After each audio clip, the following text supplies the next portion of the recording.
देश में अब मानसून दस्तक दे चुका है। देश के पूर्वोत्तर राज्यों में भारी बारिश हुई, इससे आई बाढ़ और लैंडस्लाइड से 30 से ज्यादा लोगों की मौत हुई है। असम, मणिपुर, त्रिपुरा, सिक्किम और अरुणाचल प्रदेश में मानसून का असम में 19 जिलों के 764 गांव में बाढ़ आ गई है। दिल्ली एनसीआर समेत हरियाणा में भी पश्चिम विक्षोभ का असर देखने को मिल रहा है। गुरुग्राम और चरखी दादरी समेत कई जिलों में कई दिनों से रुक रुक कर बारिश हो रही है। तो लगातार मानसून जब से एक्टिव हुआ है पूर्वोत्तर भारत में, उसका असर जो है यानी कि प्री मानसून की जो बारिश है वो उत्तरी भारत में देखी जा रही है। ये 3 तस्वीरें फिलहाल आप देखिए, सिक्किम, असम, मणिपुर में किस तरीके से मानसून के बाद हालात हो गए हैं। सिक्किम में लैंडस्लाइड हुई जिसके बाद कई लोगों की जान चली गई है और बाढ़ जैसे हालात भी बनते हुए नजर आ रही हैं। ये कुछ तस्वीरें आप सिक्किम की देखिए। असम में भी बारिश के बाद से लोगों के घरों तक पानी पहुंच गया है। ये 4 तस्वीरें आप देख रहे हैं कुरुक्षेत्र, तोशाम, महेंद्रगढ़, चरखी दादरी की, जो कि हरियाणा के जिलों की तस्वीरें हैं। आप देख पा रहे होंगे कि किस तरीके से प्री मानसून जो एक्टिव हुआ है उससे मौसम किस तरीके से सुहावना हो गया है। लेकिन कुछ समस्याएं भी लोगों को हो रही हैं, जैसे कि जलभराव और किसानों को फसलों में कुछ न कुछ नुकसान इस बारिश के बाद से हो रहा है। राजधानी दिल्ली में लगातार गर्मी का जो तापमान है वो बढ़ता हुआ नजर आ रहा है। यानी बीते दिनों हमने देखा था किस तरीके से 45 से जो तापमान है वो गिरकर 35 के आसपास दर्ज किया जा रहा था, मगर लगातार अब जिस तरीके से गर्मी बढ़ती हुई नजर आ रही है, यानी अगर दोपहर की बात करें, 12-1 बजे की बात करें, तो तापमान में वापस से इजाफा देखने को मिल रहा है। यानी जून का महीना कहा जा रहा है, आईएमडी की माने तो कहा जा रहा है कि सबसे ज्यादा गर्मी दर्ज की जाएगी। यानी उम्मस भी रहेगा, बारिश अगर होती है तो उम्मस भी होगा, इसके अलावा गर्मी भी होगी, तापमान 45 से ऊपर बढ़ सकता है। मगर फिलहाल अगर बात की जाए तो थोड़ी राहत है, क्योंकि जिस तरीके से 45 के आसपास तापमान में दर्ज देखने को मिल रही थी, वही थोड़ी राहत है। 35 के आसपास 40 के बीच में तापमान दर्ज किया जा रहा है। वही लगातार एडवाइजरी जारी की जा रही है कि लोगों के लिए जरूरत हो जाता है कि बिना वजह घर से बाहर ना निकले और इसके साथ साथ अपने आप को हाइड्रेटेड रखे, यानी सीजनल फ्रूट खाए, ज्यादा से ज्यादा पानी पिए। अगर घर से बाहर निकल रहे तो अपने फेस को ढक कर निकले, साथ ही अगर फेस को ढक रहे हैं तो रुमाल से,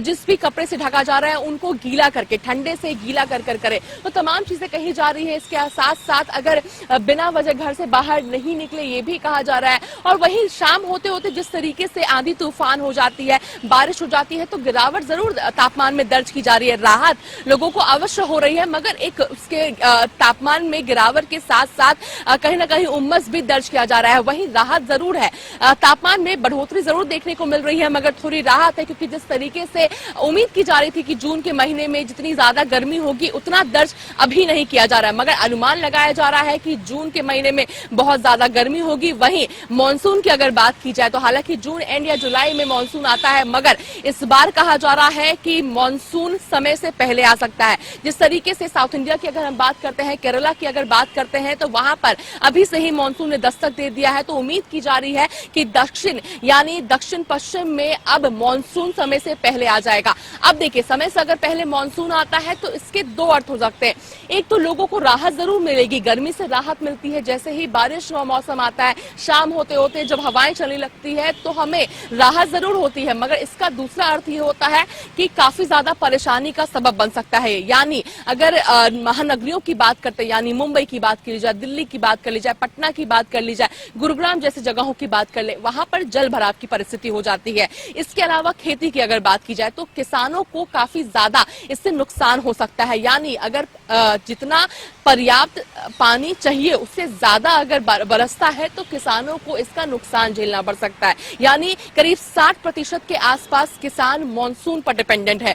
तो इसका एक कहीं ना कहीं खामियाजा जरूर देखने को मिल सकता है। अगर समय से पहले मानसून आता है, वहीं राहत जरूर लोगों को मिल सकती है, यानी जल भराव की परिस्थिति हो सकती है, इसके अलावा बाढ़ आ सकते हैं, मगर मौसम में काफी ज्यादा एक राहत देखने को मिल सकती है। देखने वाली बात होगी किस तरीके से मानसून समय से पहले आता है या क्या कुछ चीजें रहती है, किस तरीके से प्रशासन इनको लेकर डील करती हुई नजर आती है। दिल्ली से कैमरा पर्सन मनीष के साथ अपराजिता श्री, हरियाणा न्यूज। लगातार आसमान से बरसती हुई आग के बीच जहां पिछले कुछ दिन लोगों को गर्मी से राहत मिली, तो आज एक बार फिर तापमान में बढ़ोतरी दर्ज की गई है। तो वहीं पर आम लोगों को बढ़ती हुई गर्मी के साथ साथ काफी परेशानी उठानी पड़ रही है। मौसम विभाग के अधिकारियों की माने तो आने वाले कुछ दिनों में तेज हवाओं के साथ बरसात आने की भी संभावनाएं बताई जा रही हैं। लेकिन जिस तरीके से तेज गर्मी और हुमस की वजह से लोगों को दो चार होना पड़ रहा है, तो प्रशासन के लिए भी एक बड़ी चुनौती बनती जा रही है कि किस तरीके से मौसम विभाग के द्वारा एक एडवाइजरी जारी की गई है। जिस तरीके से दिल्ली एनसीआर में तेज तूफान के साथ यदि बरसात आती है तो गुरुग्राम की सड़कों पर एक बार फिर जलभराव की स्थिति देखने को मिल सकती है। भले ही हरियाणा के मुख्यमंत्री की बात करूं या फिर कैबिनेट मंत्री राव नरवीर सिंह की बात करूं, जिन्होंने तमाम अधिकारियों के साथ गुरुग्राम की सड़कों पे जलभराव ना हो, ड्रेनेज सिस्टम को दुरुस्त करने को लेकर जरूरी दिशा निर्देश दिए हैं, लेकिन बरसात के बाद एक बार फिर कहीं ना कहीं गुरुग्राम की सड़कों पर जलभराव की समस्या देखने को मिली, तो वहीं पर लोगों को जाम से भी दो चार होना पड़ा। लेकिन यदि तेज बरसात आती है तो एक बार फिर कहीं ना कहीं जिला प्रशासन की जो हर बरसात से पहले दावे और वादे थे वो कितने मजबूत रहते हैं, ये देखने वाली बात होगी। गुरुग्राम से कैमरामैन मुकेश के साथ संजय राठौर।